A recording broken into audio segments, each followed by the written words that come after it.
Bien, bonjour, actualité des noms de domaine comme tous les vendredis. Cette semaine, on parlera donc des enchères réalisées, de l'entretien de la semaine qui a été avec Julien Jiménez, connu sous le pseudo Corléon, qui est un SEO très connu, très populaire. On parlera également des événements à venir et de la sortie des 1 à 2 caractères dans l'extension .lu du Luxembourg. Alors sur l'entretien de la semaine, elle est vraiment intéressante. C'est la plus populaire depuis que j'en fais, puisqu'il y a eu plus de 1500 vues. Elle a été tournée mardi et ça a été un vrai succès.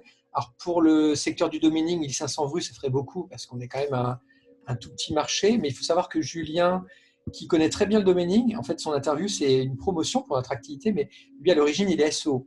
Et donc c'est un des SEO les plus populaires et c'est la raison pour laquelle comment dire, il y a eu autant de vues. Alors là, vous voyez, rien qu'avec son visage, on voit le mindset, on voit la personne. Je vous recommande vraiment d'écouter parce que c'est quelqu'un qui est vraiment intéressant, qui a beaucoup de savoir-faire et qui transmet des astuces, des conseils dans cette vidéo, donc qui était la vidéo de la semaine. Sur les noms de domaines disponibles, là, vous les avez. Vous pouvez arrêter l'écran si vous voulez. Alors, je vois qu'il n'y en a pas beaucoup. Il faudra que je me remette un peu plus au travail, mais c'est des noms de domaines disponibles sympas que vous pouvez enregistrer où vous voulez.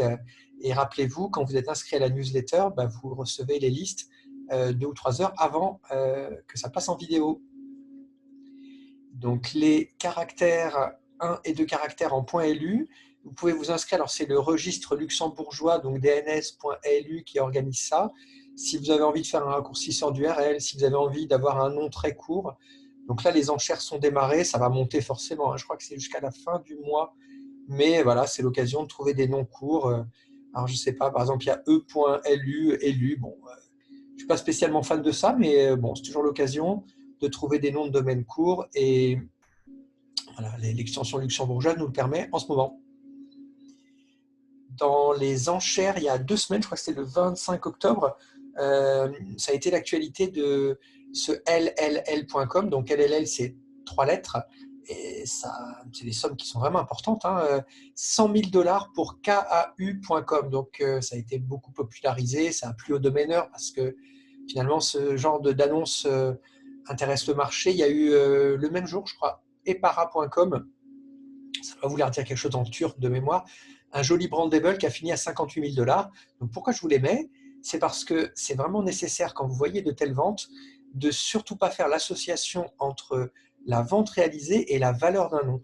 C'est contre-intuitif, mais finalement, on parle que des ventes qui sont réalisées, mais chaque vente est unique et elle répond à des conditions très spécifiques. Et on ne parle pas des 99% des noms de domaine qui ne se vendent jamais. Donc, les ventes, finalement, sont toujours les prix sont toujours avantageux pour les vendeurs en général. D'autant que, comme c'est le cas là, on popularise les ventes importantes, mais on oublie de dire, pardon, lorsqu'elles sont factices. Et là, en l'occurrence, KAU.com à 100 000 $, eh bien, l'enchère n'a pas, comment dire, pardon, l'acheteur n'a pas honoré son achat et finalement, l'enchère a été annulée. Et ça, on ne le sait pas. Et elle a été relancée aujourd'hui, elle s'est terminée à 31 000 $. Ce n'est plus du tout pareil. Donc attention, pas s'emballer avec les annonces, les, les communiqués de presse, etc. Et pareil, 58 000 $, c'était la première enchère, mais l'acheteur n'a pas honoré finalement son achat et terminé à 11 000 $. Donc attention, il y a beaucoup de filous dans nos secteurs, il y a beaucoup de gens qui ont envie de nous faire croire que les domaines valent bien plus que finalement ce qu'on veut, ce que les acheteurs proposent. Et c'est toute l'histoire de storytelling avec Dropcatch en l'occurrence qui est très réputé pour ça et qui n'a absolument pas de confiance.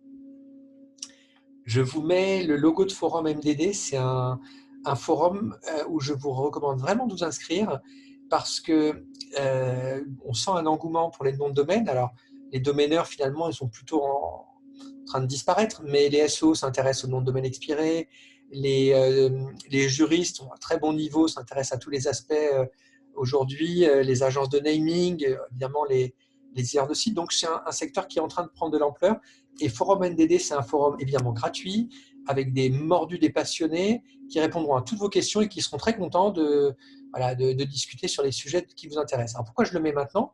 C'est parce que ce forum, il existe depuis plus de 10 ans, et il n'existait plus. En fait, il a fermé il y a quelques mois. On était très tristes, et je viens de voir qu'il a été réactivé.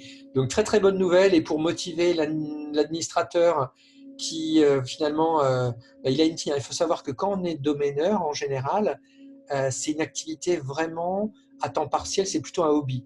Et c'est impossible d'en faire son activité principale, ou alors c'est très très rare. Donc la plupart du temps, vous avez des gens qui sont passionnés, mais bon, voilà, qui sont pris par autre chose et qui finalement, au final, se désintéressent un peu de la chose. Donc c'est ce qui est arrivé. Donc peut-être pour le motiver, inscrivons-nous, enfin inscrivez-vous, posez des questions, redonnez vie au forum, et parce que vous allez trouver des réponses de très grande qualité.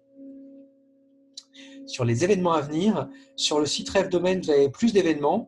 Là, notamment, il y a l'IETF, qui est l'organisme de normalisation de l'Internet, qui fait un webinar où on peut assister, voilà, qui est très technique. Là, je vous ai mis 2 événements qui sont assez typiques finalement de cette influation de webinaire qu'on a, qui sont, à mon avis, totalement, comment dire, contre-productifs. L'intérêt d'un événement, c'est de rencontrer des gens, c'est de discuter, etc. Et là, dans les webinaires, outre les problèmes techniques qu'on peut avoir, ben, je pense qu'il y a des conférences qui sont d'un intérêt douteux. Là, vous voyez, la résilience et la solidarité pour l'Internet. Bon, alors, peut-être que je me trompe, mais pour moi, tout ça, c'est très institutionnel. C'est occuper de l'espace avec du vide, avec du vent, avec des concepts.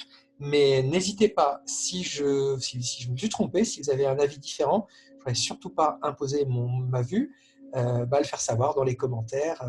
Je ne voudrais surtout pas être offensant avec les gens qui organisent ces événements et qui participent. Je crois qu'il y a certainement des raisons, mais j'ai du mal à voir l'intérêt immédiat. Voilà. Vous pouvez commenter, et merci beaucoup, et à vendredi prochain.